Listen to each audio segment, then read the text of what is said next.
I want to bring in Hugh Hewitt, host of radio's Hugh Hewitt Show. Today is Hugh's birthday. He's 25 years old, so naturally you chose to spend it here with our viewers, right? Yeah, I woke up this morning to Mike Allen's playbook saying happy 60th birthday. And so I've gotten more birthday wishes today than I ever have in the previous 59 years, I think. So thank you, Don. Yeah, I always say I'm celebrating the anniversary, so if it's your 60th, the 30th anniversary of your 30th birthday. Okay, so happy birthday. You know what Donald Trump has proven, as is Hillary Clinton, that we get to work as long as we want. They're both 68, 69, and so they're bundles of energy. If they can run for president, we can keep commentating. Absolutely. So what a birthday present that you talked to Donald Trump, speaking of Donald Trump, and Ted Cruz and all the other guys.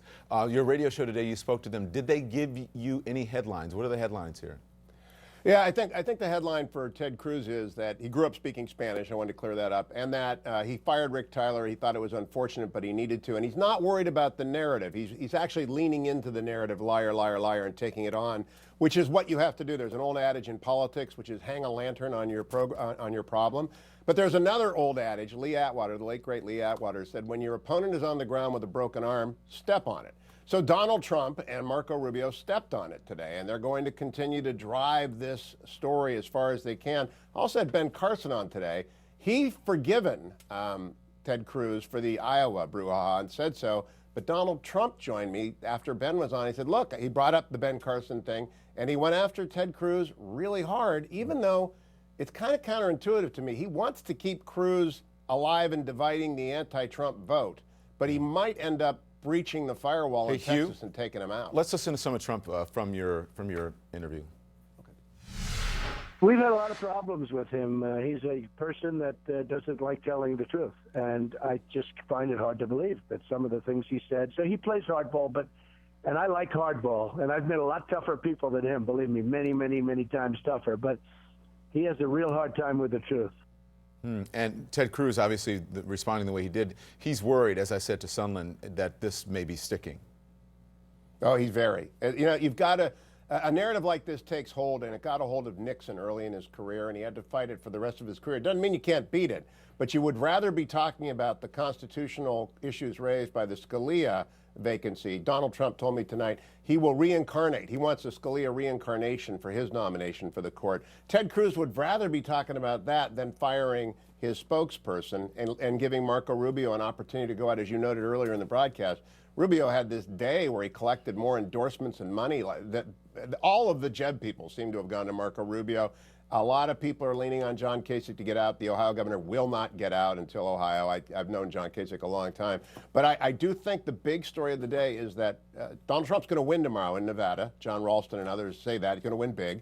Your poll confirms that. And then can Ted Cruz keep his firewall in Texas on Super Tuesday? And our debate Thursday night will have a lot to do with that. It's going to be sparky. Oh, is it going to be sparky? So you mentioned John Kasich. He spoke to Wolf Blitzer today about what you said. Listen to this.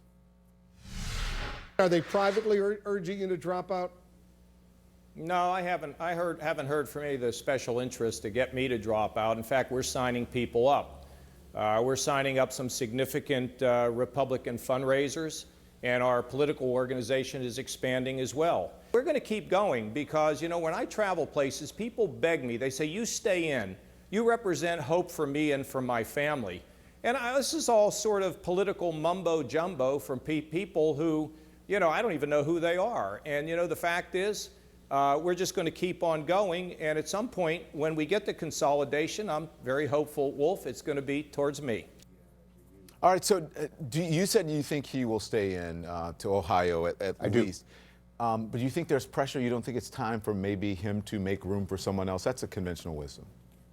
You know, there are people in the party who want him out, but he did pick up a couple of hedge fund guys today and made some money. But here's what John Kasich believes. He is who he is. He got there through hard work and by beating odds. He won in Congress. I think he was the only Republican to win the year that he won. It might have been 1982. John Kasich has always been a long odds guy, and he's tough as nails, and he's happy. He's a happy warrior. So he's not going anywhere, and I say it every time I come on your show, Don. An open convention is a real possibility unless Donald Trump takes out Ted Cruz in Texas, and Marco Rubio in Florida. If he does that, I think he's pretty much unstoppable, but I don't see that happening. I'm a fairly traditional guy. I think home state favorite sons win their state, absent extraordinary circumstances.